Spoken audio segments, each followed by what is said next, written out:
On the previous That's Amore, we began our family meal with a porcini mushroom risotto, battered cauliflower, and roasted Greek chicken.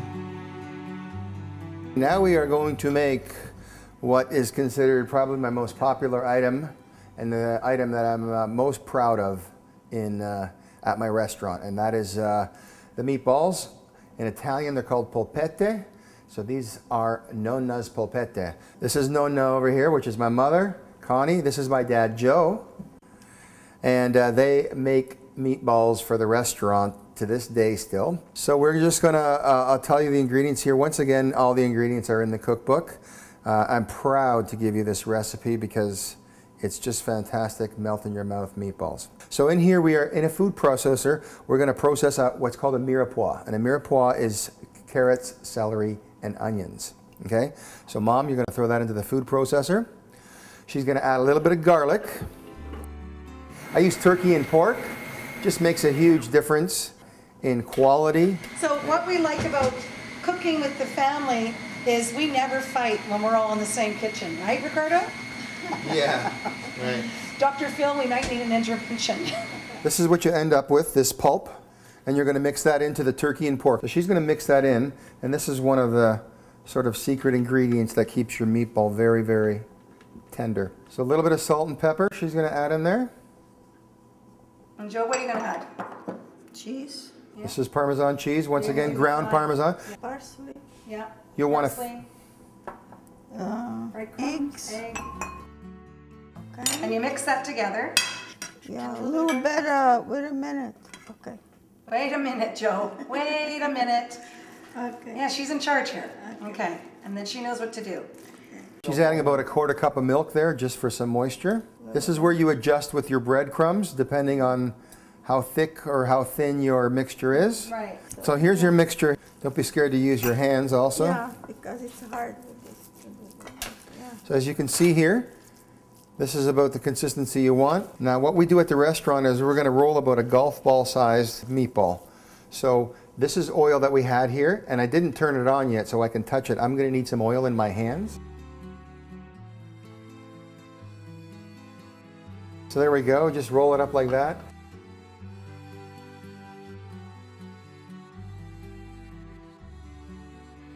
Once you're frying the meatballs, you want to turn it down to a medium heat. If you put enough oil in to cover about a third to a half of the meatball, you should be able to just flip your meatball over and cook the other, or seal the other half.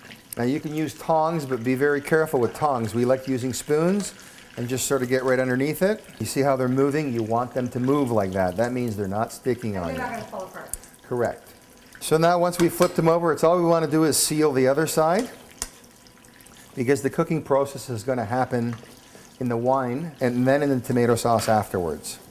They are very delicate right now, and especially if you're using turkey and pork, or if you're going with all turkey, they're going to be incredibly delicate right now. Yeah. And we're just going to get these meatballs off to the side because we're going to use this pan again to cook them in wine. So as you can see, they're very delicate here, and they're not even close to cooked inside. What we will do now is carefully put the meatballs back in once the oil has been taken out. This is the most fragile part of the process right here. So I put in about a cup of wine. Once again, it doesn't have to be the best wine, you're just cooking with it. So what happens here now is the wine is going to cook the meatballs, and most of the wine is going to evaporate.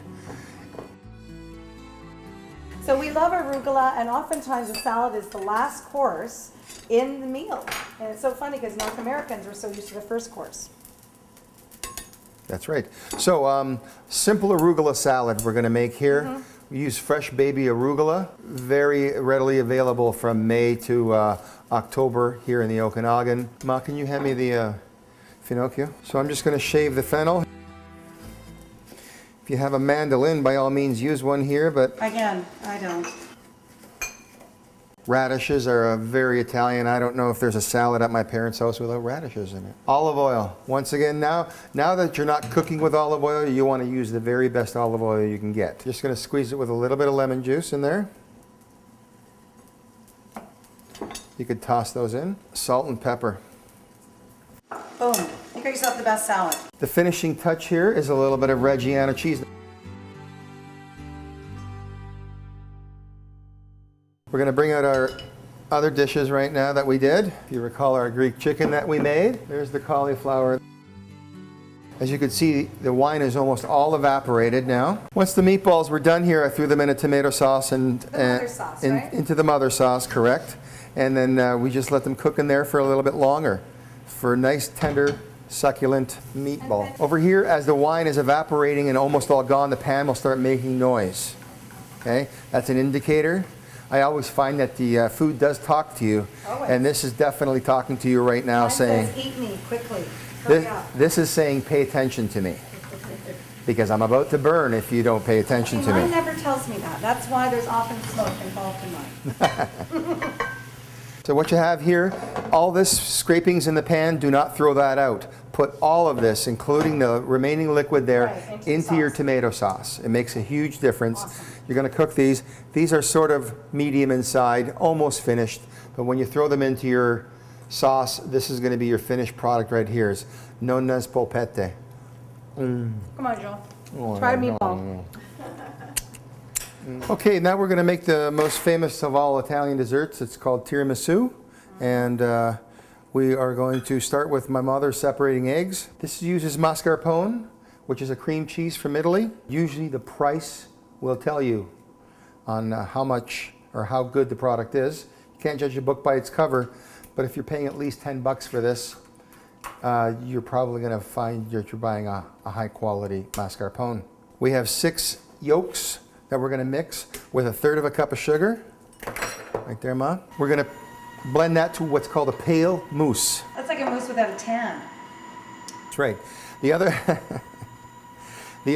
half we're going to do is we're going to use the whites for the other half. These are Savoyard biscuits, also known as ladyfinger biscuits, by the way. Savoyard in French or Italian or Latin means side by side, and that's exactly what we're going to sort of be doing here, is placing the ladyfinger biscuits side by side. We're going to be dunking them in espresso. I made some espresso ahead of time, and you usually use a liqueur here. Make sure your coffee is lukewarm. Too hot and the biscuit will over soak. Too cold and the biscuit won't soak enough. So it should be warm to the touch, your coffee mixture, and then you'll be just quickly dunking in, and you're going to cover the whole bottom of the pan. I think that is done. Pale mousse. So here's your mousse. What do you got there? These are your whites. Check at this. 6 of them? Check at this point in time if there's any shells in here. This will be your last chance to get your shells out. I know, Ma. I'm talking to the camera. No, there's no shells. Don't worry about it. This is cream of tartar, 1/4 teaspoon. Also known as the Viagra in the baking world. Oh my goodness, really? That's right. It makes your Look at that, Joe. it makes your whites nice and firm. Stiff and firm. So we're going to whip the whites to firm peaks. If you can go like this and you still feel a firmness in your biscotti, then you know you soaked it correctly. Okay, so I've taken the whites and mixed it into this mixture. Here's our mascarpone, yolk, and whites mixture. I'm going to put no more than half of this mixture on this layer here. You just want to dust it with a little bit of cocoa. And then we need to continue on the top. Go ahead, Ma. And what we do here now is finish it with this cream on top. Once again, spread it all over. Make sure everything is covered. Dust with cocoa. You're going to cover this with saran wrap and put it in the fridge overnight. And what you end up having is this beautiful finished product. And here's a dissection of it. There we have a beautiful classic tiramisu. So we have the risotto as a starter, as your starch. Your main courses are the Greek or roast chicken, the polpette meatballs, the fried cauliflower, beautiful arugula salad, finishing off with a classic tiramisu.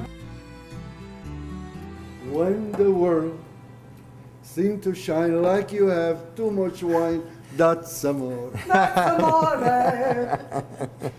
Well, that's exactly what I was going to say. That's beautiful. This food is amore, we have to say. I love eating this food, and I think that it's the best food in the world. So this is our family episode, and we thank you all very much for watching. and we hope to see you soon in the future. Thanks. Cheers.